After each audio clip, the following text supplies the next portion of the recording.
The Most Haunted Bed and Breakfast. Written and performed by Tony Capobianco. The old colonial house always seemed out of place. It wasn't so much that the colonial style was different than the architecture of the new modern houses, but it simply felt out of time and place. Sometimes I'd look at that old house and think that it belonged in a different world. I couldn't quite put my finger on why I felt that way, but felt that way I did. The most recent owners had decided to turn the weathered house into a bed and breakfast. Since Coffin Falls, South Carolina, wasn't exactly a booming tourist destination, business was initially slow. Then, things changed. The owners, Mr. and Mrs. Lawrence, began advertising that their bed and breakfast was haunted. They created flyers that read, "Stay at our dead and breakfast and sleep like the dead. Come see real ghosts." They handed those flyers out in Greenville, South Carolina, Asheville, North Carolina, and Atlanta, Georgia. They blasted social media with tales about their place. They really succeeded in creating a lot of buzz. Stories about their haunted bed and breakfast went viral. Before long, it became known as the most haunted bed and breakfast in America. Donnie and Betty Lawrence cunningly drew a steady crowd by exploiting the human tendency toward curiosity. The clever marketing proved quite successful. Tales of ghostly apparitions dressed in 19th century clothing appearing in the old house circulated far and wide. Other haunting stories also spread like wildfire. Disembodied voices, unexplained knocking on windows, doors, and walls were some of the extraordinary experiences that were claimed to regularly occur on the property. Like moths to a flame, people came. The ghost stories multiplied as eager paranormal investigators and thrill seekers became paying customers at the Dead and Breakfast. The guests reported experiencing a number of chilling events. One young woman told of a very unpleasant encounter. She claimed that something touched her inappropriately while she was in the shower. Another pretty young lady purportedly had been touched while she slept in her bed. Many patrons took to social media to share that they had seen shadowy figures and heard toilets flush by themselves. A number of people told of an unnatural and evil feeling in the atmosphere. One guest made and posted a video online about how they would never sleep the same again. This particular guest said that the Dead and Breakfast in Coffin Falls was pure, unadulterated nightmare fuel. The preternatural and supernatural fascinate people. One story became two, and two stories became hundreds. If each story was an unassuming snowflake, they soon transformed into a bomb cyclone of a blizzard. An avalanche of publicity rushed through all forms of media. Having been born and raised in Coffin Falls, I couldn't believe how my town had suddenly risen to national relevance. It was so very surreal. Coffin Falls, a small town in upstate South Carolina, had never been on the national radar. It may as well have been invisible. For most of us who lived there, that was exactly as it should have been. Quiet and peaceful. Isn't that the way small towns should be? The blasted haunted bed and breakfast changed all of that. I wouldn't be surprised if Coffin Falls has been forever changed. Now, don't get me wrong, I don't begrudge the success of others, much less the success of my neighbors. The thing is, there's something about that old house. My gut told me that there is truth to the plethora of stories about that place. If there's one thing that I've learned in my 31 years on this space rock, it's that you ignore your gut at your own expense. Gut feelings aside, there's another reason that I thought that there was something to the scary stories about that place. When my Uncle Paul was a kid, he stayed in that house for one summer. He used to tell me stories about how that old colonial house was haunted. He said that he had heard the water faucet in the bathroom sink mysteriously turn on and off by itself on numerous occasions. One night, he had seen a shadow man walk through the living room while he was sitting on the couch and watching TV. I always took my uncle's stories with a giant grain of salt, because he was a storyteller and a serial liar. Lies spewed from his mouth like a goose drops poop. He's notorious for lying, even when there is no advantage in doing so. Yet, some of his ghost stories from his time there track. His spooky tales match up with the various accounts about that place that are now flooding social media. Numerous ghost stories of the old house captivated the public's attention, but one story in particular really ignited the insatiable curiosity. Being an old house that had been built in the early 1800s, it had become run down and in need of significant repair. If the Lawrences wanted to open up a bed and breakfast, they'd have to pay for a great deal of work to be completed. Various plumbers, painters, and carpenters had worked in the house. One carpenter named Eric Dalton, a man in his 30s, never finished his work there. Mysteriously, he had vanished. One day, he had been seen entering the house, and later that day, no one could find him. He had disappeared. He had been missing for one day, then one day turned into 2, and 2 days turned into a week. His girlfriend had said that he had never come back home. That was very bizarre, because in the 2 years that they had lived together, he had never not returned home. In fact, he was a very well-respected carpenter, and he had never walked off a job prior to completing it. Thorough, professional, and quality were words that were associated with his work. The girlfriend of the missing carpenter filed a missing person report with the police. She revealed that her boyfriend had been working in that infernal house for several weeks, and his mental state had drastically changed during that time. He would come home from work and talk about that house all of the time. He told her how special that house was and how it was alive. An obsession with that house consumed him. According to her, hundreds of drawings of that house littered the walls of their home. That was very bizarre because Eric wasn't an artist. He didn't draw pictures as a hobby. The obsessive-compulsive drawings weren't the only strange behavior exhibited by Eric. As the days passed, his demeanor had changed. His girlfriend explained that Eric had increasingly begun to grow more distant. There were nights when, after he had come home from that house, that he'd sit at the kitchen table with an expressionless face for hours. Catatonic is the word that she used to describe it. Donnie and Betty Lawrence had searched their 2 acres of property for Eric, but found nothing.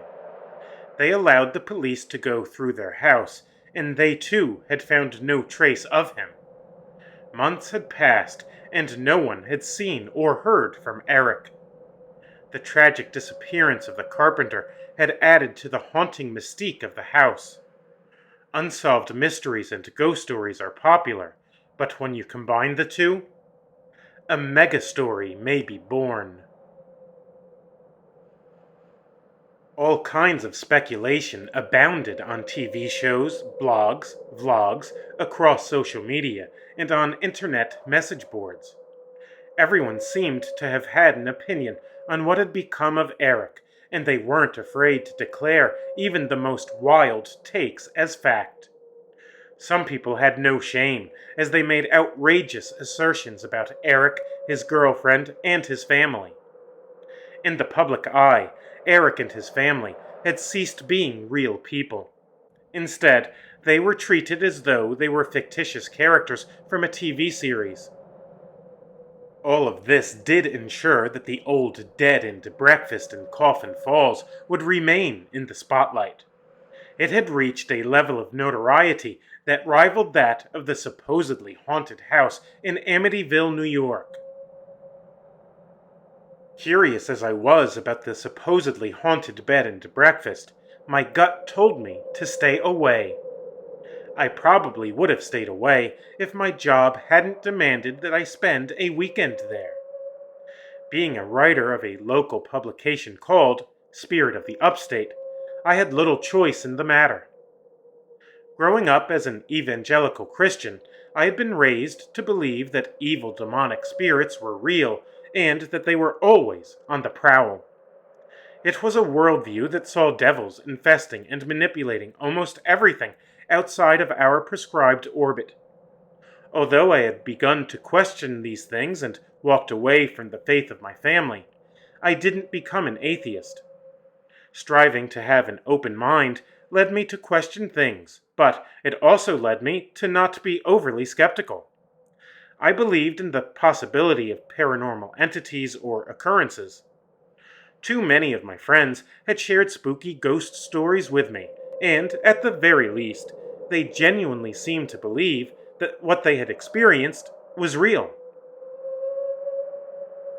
The world is a very strange place, and I don't doubt that there are fascinating things that we haven't yet discovered or begun to comprehend. The possibilities of all the amazing things that are out there fascinate me. Yet, even though a stay at the purportedly most haunted bed and breakfast in America seems like an irresistible opportunity to encounter a spirit, my intuition screamed at me. My gut told me that there was danger in that place. So, because I wanted to keep my job, I agreed to spend a weekend at the house that had captured the imagination of the whole country. Writers are lucky if they can make a living off of smithing words. I had certainly been very thankful for the ability to make a decent living doing what I loved.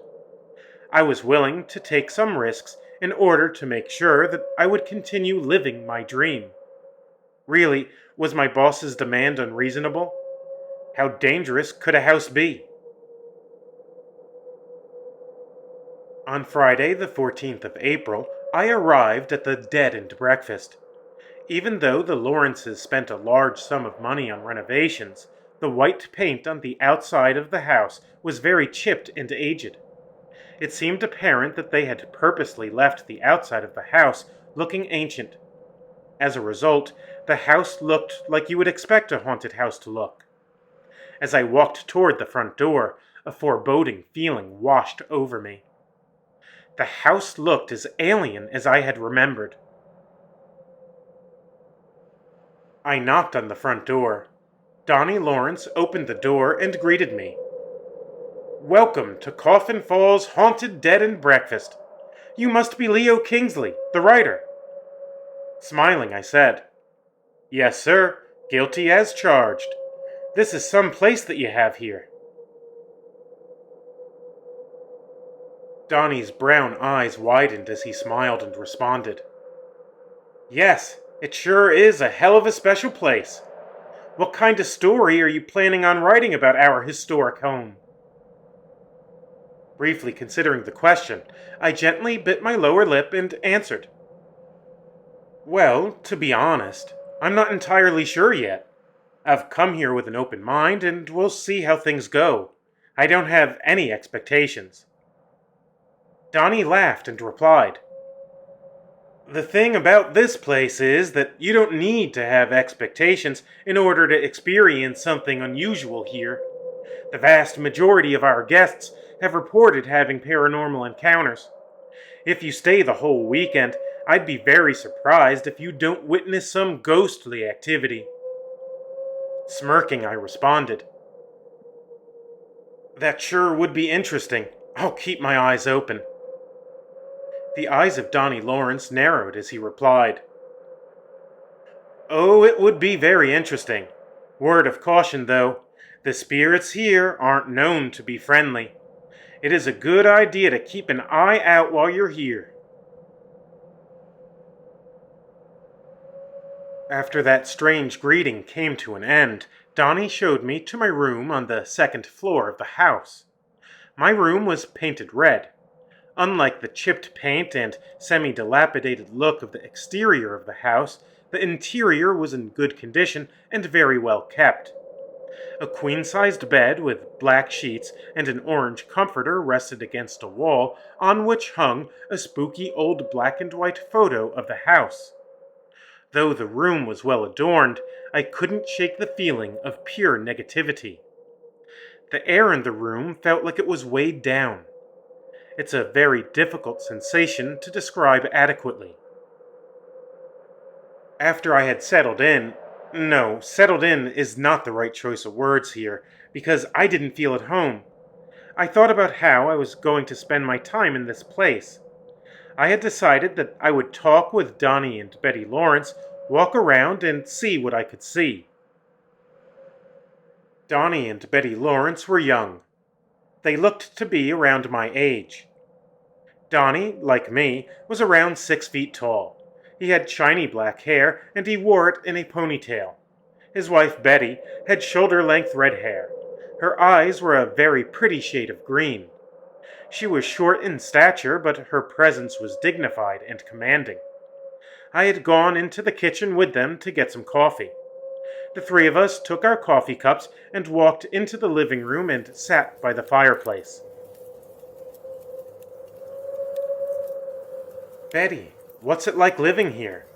I asked as I sipped my coffee.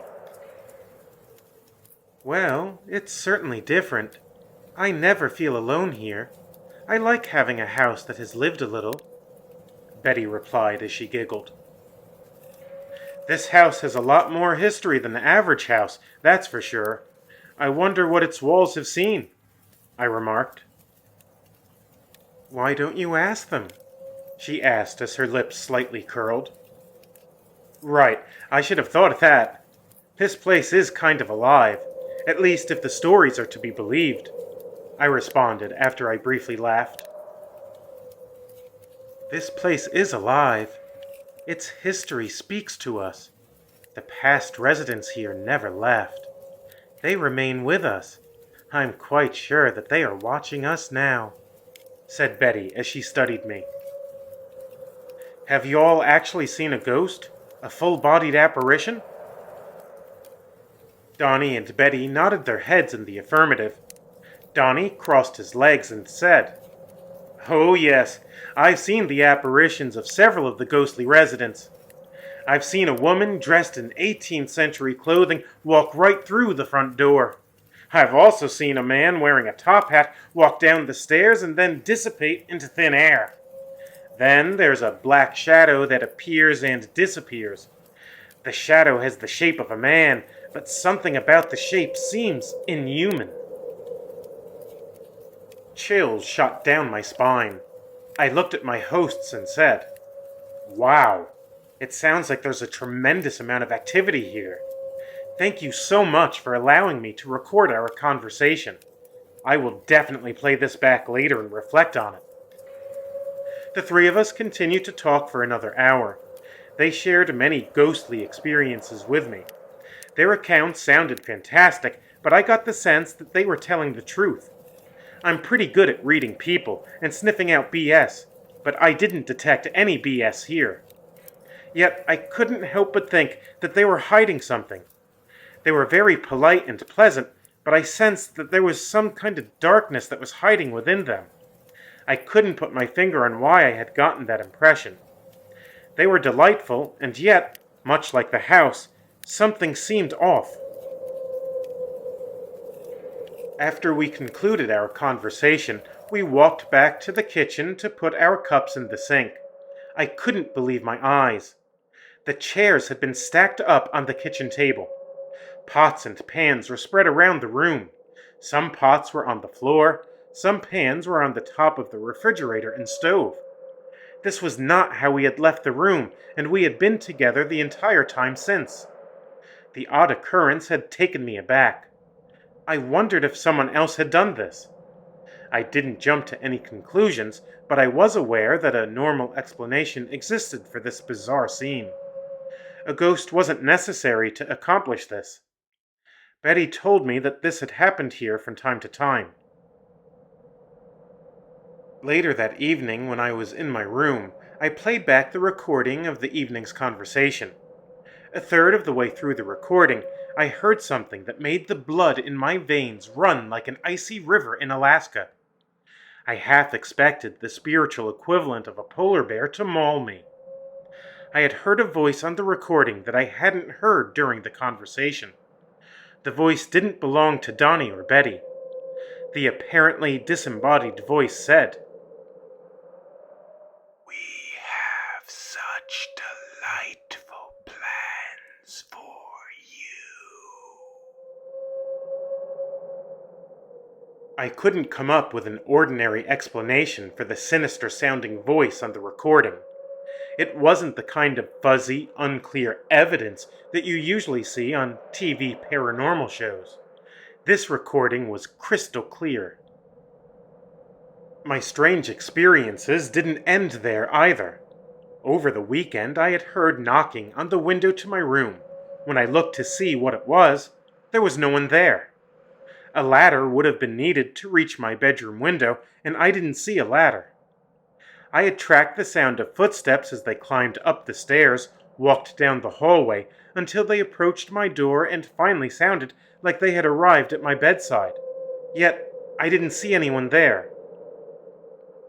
On another occasion, I got out of the shower and discovered a message written on the steam of the bathroom mirror. The message read, "We're watching you." Brave is certainly not a word that I would use to describe myself, but it took all of my willpower to stay in that house for the entire weekend. If my job and potentially my writing career hadn't been at stake, there's no chance that I would have remained there past that Friday night. An evil presence was with me throughout my entire stay at that so-called haunted dead and breakfast. Although I was truthfully terrified while I was there, I was lucky to get out unscathed. Over the year that followed, 3 dead bodies had been found at the old house. The coroner concluded that all 3 deaths were homicides. It seemed that a serial killer had been targeting patrons of the notorious Dead and Breakfast. News of a serial killer hunting victims at the most famous haunted house in America added fuel to the raging inferno of national interest. Sensational stories like this captured the imagination of the nation. Rather than being frightened away by the real deadly danger, many clamored to stay at the house. Some wanted to solve the serial killer case. Others believed that ghosts or demonic entities were really responsible for the 3 deaths. The police had suspected that Donnie or Betty Lawrence were responsible. Police were surveilling the house when an officer saw a man in a hoodie climb under the house. The officers followed him, handcuffed him, and took him to the police station. They determined the identity of the suspect. He was Eric Dalton, the carpenter that had gone missing. Eric had been living in the crawl space of the old house. He had built a secret passage into the house. He climbed up from the crawl space and entered the house undetected. He had stalked guests, played tricks on them, and eventually he escalated to murder. Police determined that he had also killed 3 other people at different locations. His victims ranged from 16 years of age to 67. 4 of his victims were female, and 2 were male. Everyone that stayed at the haunted Dead and Breakfast could have ended up dead. While many of the strange events that took place at the house could be attributed to Eric Dalton, not everything could. Eric couldn't have been responsible for that voice that I had picked up on the recording of my conversation with the Lawrences. What of the footsteps that I had heard by my bed at night? Was it Eric who had visited me and wrote a message on the bathroom mirror while I showered? The door had been locked. Still more curious are the other stories that have a link back to that diabolical house. No less than 20 people that had stayed there developed serious clinical mental illness. 8 of them went on to commit murder, and 3 of the 8 became serial killers. Did the house attract mentally unstable and violent individuals, or did it make them become that way? My research shows that, much like Eric Dalton, none of them had a prior history of mental illness. None of them had criminal records. Now that Eric Dalton is in prison, the haunted Dead and Breakfast remains open. It's the most infamous haunted house in America, maybe even in the whole world. Books are being written about it, and I have no doubt that TV series and movies will portray the haunting events. The tragic deaths of those innocent people have increased the macabre legend. I believe that the story isn't over. That house is evil, and evil never really dies.